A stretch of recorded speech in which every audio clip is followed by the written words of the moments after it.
Jaga mani phano tuye kini bodol ni bisingo butok lekha aboni bisingo khorok dok belekhana sak derekha sak denar ni bisingo bisiti umoni trai busabo tongo tai bisi bachi ba umoni chakra khubui buri robo tongo opati mono kitinge amse belekhana tumplajak pati mongkolya shor sinatpur gram panchayat ni স্থান number ward আমসাyo মালিক সিনাতপুর 1 নং word আমাদের কিছু সম্পত্তি আছে পিতৃ সম্পত্তি যেটা আমরা যৌথ রইয়া গেছে আর এটার মধ্যে আরমান আলী ফরমান আলী বাম্বল ওরফে শরীফ উপপ্রধান আতিক আলী মেম্বার জল্লাদ আলী মেম্বার তারা সবাই মিলিয়া জোরপূর্বক আমরা এখানে পিলার মারতেছে আমরা জনে জনে একজন একজন করিয়া দেখা যাইতেছি আর তারা সবে প্ল্যান করিয়া আমরা সবরে জনে জনে মারছে আমার এক ভাই বর্তমানে রেফার আছে শিলচার নামাজ পড়ার অবস্থা আর আমি বর্তমানে অ্যাডমিট আছি কেন আমার ছোটো একবারে ভাই 10 বছরের যে ভাই তারাও মারছে আমার মা গেছে কিছু পরে আমরা দেখাত আমরা মারে পর্যন্ত মারছে কেউ তারা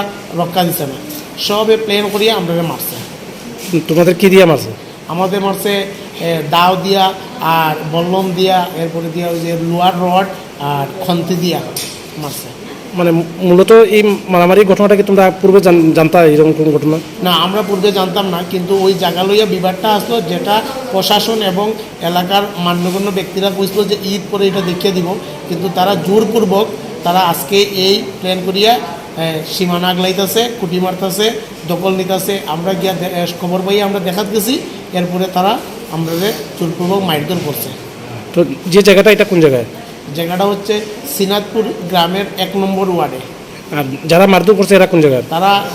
তারা সিনাতপুরের এবং যুবরাজনগরের উপপ্রধান মেম্বার 2 জন আর বাকি সব সিনাতপুরের 1 নম্বর ওয়ার্ডে।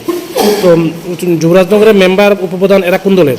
এরা কংগ্রেস সমর্থিত দল, আর সিনাতপুরের যারা আছে তারাও কংগ্রেস সমর্থিত, সবই কংগ্রেস সমর্থিত। এবং বাইরা কয়েকজন অজ্ঞাত কয়েকজন আছে, যেমন আমির আলীর দামান, আরমান আলীর ছেলে, আরও 2-1 জন আছে। আরমান আলীরও দামান, আমির আলীর 2-3 জন দামানও সারা পুরো মোটামুটি প্ল্যান করে আমরা এই মারছি, কিন্তু আমরা জানতাম না আর এরকম। তোমরা মোটামুটি কতজনে মিলিয়ে মারধর করছে? আমরা মোটামুটি 12 থেকে 13 জনে মিলিয়ে মারছে। এই বিষয়টা কি তোমরা থানাতে জানাইছো? আমরা আগেই জানাইছি, প্রশাসন আইয়া কইছে যে ঠিক আছে এটা পরে দিয়ে দেখা যাইব, যতটুকু কইছে অতটুকু থাক, আমরা এরকম রইয়া গেছে। কিন্তু আজকেও আমরা প্রশাসনকে জানাইছি। মারধর হওয়ার পরে জানাইছো? হ্যাঁ, মারধর হওয়ার পরে আমি নিজে গেছি আহত অবস্থায় প্রশাসনের কাছে।